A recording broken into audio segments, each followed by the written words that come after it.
Good afternoon, everyone. I'm losing track of days and times and weeks and months. Really has become quite a blur. Tuesday, August 3rd, 2020. Very quick update. I've just had a phone call. Well, not just, I've had a phone call since. I've had a phone call with Robert. Right, I like to be precise and accurate, and it's all about being honest, you see, which is why if I say something, it's got to be right. Just had a good chat with Robert about where we're at. I've compiled with Claire 43 pages, I think, nearly 9,000 words, 45 different sources of information, with a brief discussion, which I've now sent over to Robert for him to read through. I have asked him to read through it carefully and closely, not just to brush through it and skim through it. The hope is that this document is going to be the bulk of the WTU challenge, that challenges the government's current assertion that cannabis is a harmful, addictive Schedule 1 drug worthy of Class B sentencing, which we would assert that cannabis has been incorrectly legislated for many decades, for many reasons, and it is not as legislated for, therefore the law is being inaccurately applied. So until the law is legislated for cannabis as it actually is, which is a therapeutic and nutritious herb with great industrial potential, then the law is actually incorrect, so we need to find a way to correct the law. So I'm hoping that what I've sent to Robert is going to be the bulk of that challenge against the government's position. You may remember the WTU open letter that we as a community compiled, I think it was February time, if I recall correctly, that we sent off. Well, the WTU letter, we did receive a response from the drug legislation team. I have sent a freedom of information request to them since their response, asking for them specifically who comprise of the drug legislation team, how are they elected, and what is their decision-making process. So I'm waiting to hear from them for that freedom of information request about that, seeing as they're the people making the decision to maintain this legislation, despite the information that we've sent them. So the challenge is building. It is very, very slow because of my body. We haven't the funds to pay for a legal team or a research team to do it all, which is what we had dreamed for, but hasn't actually come to pass.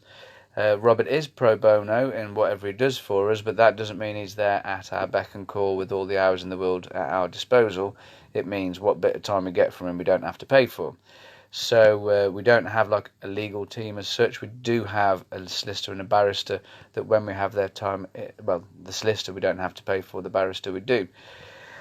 So we still need to, when I say we, that'll be Claire Sperry, who gets inside my machine and remote accesses my laptop so that we can function and assemble this case. We still need to process the outcome from the WTU survey, which we had 670 odd people, I think it was. So we're still processing that data into a more concise format, because there's no way that a barrister will want to read through all of them, so we're trying to extrapolate the data from them. And also the WTU testimonials. If you haven't had the chance to add your voice to the WTU case, then I would ask you to visit our website, www.wtuhq.org/testimonials. The link is in the thread. If you'd visit there, please add your voice. This is a chance for you to make a statement about the effect of cannabis and its prohibition upon your life. The government state it's a harmful drug, so and they must prosecute everyone to protect people from its potential harms. So this is a chance for us, the people on the front line who are being impacted by this policy, for us to gather our voices to try and raise them against the government. So I'd encourage you, please, not to lose this opportunity to add your voice to the WTU testimonials. And the idea will be to add that to the bundle that I've just sent to Robert, and with the case studies, and then hopefully present that to the barrister. Once presented to the barrister will then have to read through it, which I think Robert might be concerned about because of the volume and how much money the barrister charges. There is a small amount of time left owing. Whether it is actually adequate for how much volume of reading remains to be seen. So at the moment we haven't had to raise any more legal fees, and we're kind of on a retainer with the barrister.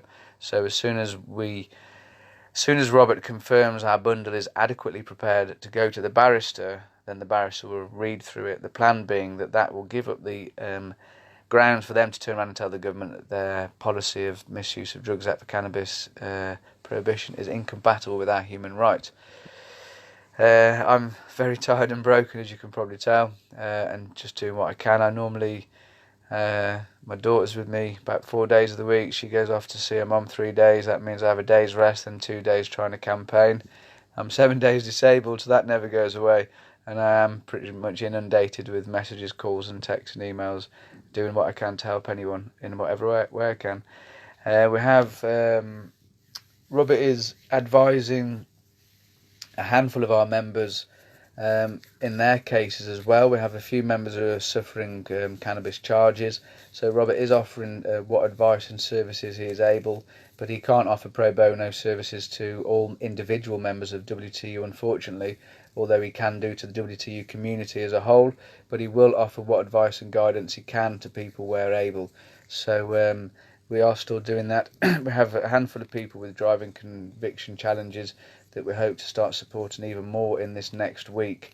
I really hope to reach out to the people who are facing driving problems at the minute to try and really consolidate the details of their cases, and then to put that over to Robert in a shorter form so that he can have a look at it, because time is so precious to these lawyers, and then try and advise to those people individually. You'll be hearing from me in soon about that. I'm trying to think. We were turned down for a bank account, unfortunately, and the underwriter said no, didn't give any explanation. Nothing to do with my credit history, because this isn't a credit account. It's entirely to do with cannabis, basically, and the fact that the nature of WTU being a non-profit corporation, that we don't sell anything, everything's given away, and that is what confuses these people, because we're not a business, and all of our merchandise, the t-shirts and things that we have made, which we aren't doing at the minute, is all given for free. So that is what confuses the banks, it seems. And we might, because of our structure, they see it as a fraud risk. So I think that's why we're being turned down for our bank accounts. But Robert is going to make some further inquiries to see if he can help there. But at the minute it's been quite difficult. So we still have the merchandise fund on the website, and the legal fundraiser is paused at the minute until we get the outcome from the barrister. I can only say sorry, because my broken body has caused a lot of delay. This coronavirus has caused a lot of delay. But the wheels are still turning when we can turn, and I've now given Robert 9,000 words to read that I hope are really good words with links to evidence that count. I am keeping these confidential. I'm not sharing them publicly as yet, because it's like sharing our hand in a game of cards, basically. There's no point playing a game of cards like that. You need to play it like this. So for that basis, I'm not sharing it at all yet. Once it's been submitted to the barrister and the barrister's received it and then given their final advice, that might be the point at which we can share it to the rest of the community. But you might notice I refer to them as the barrister, because I won't even disclose their name, because I don't want any kind of coercion to occur or anything like that. So I am trying to be very guarded and poker-minded when it comes to the information that we're putting together. So I will ask you to be patient with me there for not sharing that. I've disclosed everything else through the line, but I just want to keep this to ourselves and just the legal team, as it were, until we get confirmation of moving forward.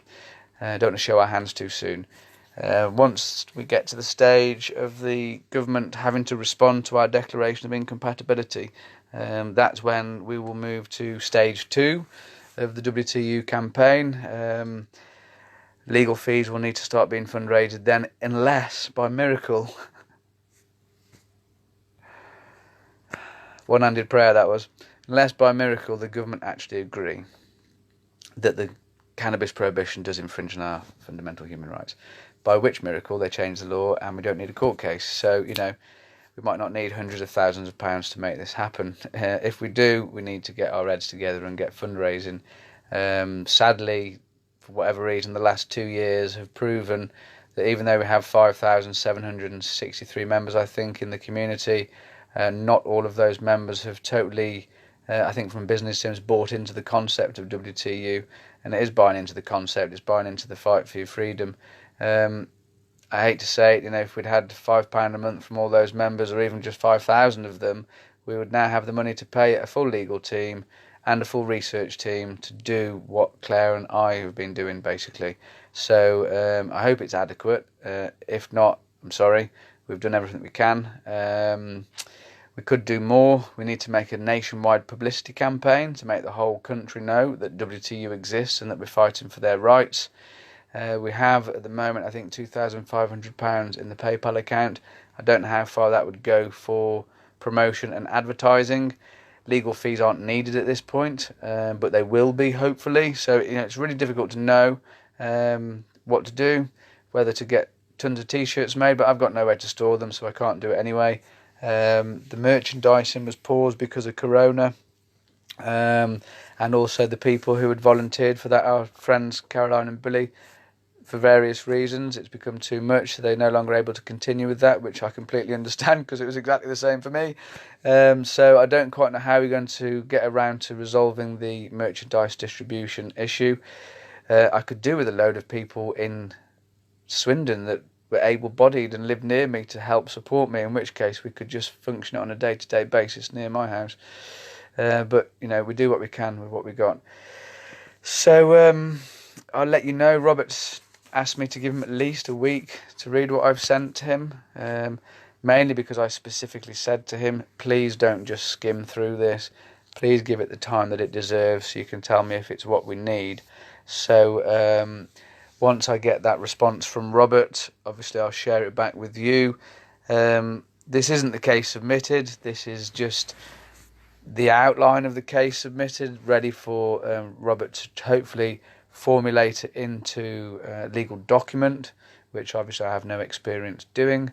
And soon, hopefully, we'll be getting ready to the barrister. While I'm waiting for Robert to get back to me on his opinions of what we've done so far, Claire and I, hopefully tomorrow, if all goes to plan, we'll be working on going through the WTU case studies and building the testimonials. I'm getting some lovely messages of hope I'm keeping well and stuff. I'm keeping as well as I can be. I feel absolutely exhausted. I'm in pain constantly. It turns out barometric pressure, I look out there because that's my window over there, and my barometer on the wall. And that barometer has basically educated me very much how barometric pressure has a direct impact upon my pain. I think to do with the swelling and expanding and contracting of my soft tissues, which anyone that's got chronic myofascial pain from joint hypermobility spectrum disorder or EDS or JHS or anything like that, you might have find similar, so I'd be interested to discuss that with anyone. I want a barometric pressurized house. That's the extreme. Right, I'm going to go. Lots of love to everyone. It's been shit having no campaigns and no events and all being isolated and disconnected. It's quite tough. So sending out love and hugs to everyone. I do still hope to bring this legislation down, so please don't give up with the support. Please share the group, invite others to join us. They don't have to use cannabis. You don't have to have breast cancer to support the fight against cancer. You don't have to use cannabis to support the fight against cannabis prohibition. So please, share the group, try and get people in to join us, share the website, the mission statement, the testimonials. The more people we can get behind this, the better, because obviously then it becomes more of a human rights issue. At the minute we are representing people that don't even know we are fighting for their rights. It would be good to let them know we existed, to try and get them to join us, make it a real fight. Anyway, I'm going to go off, carry on, speak soon. Keep well everyone, take care, thank you, bye bye.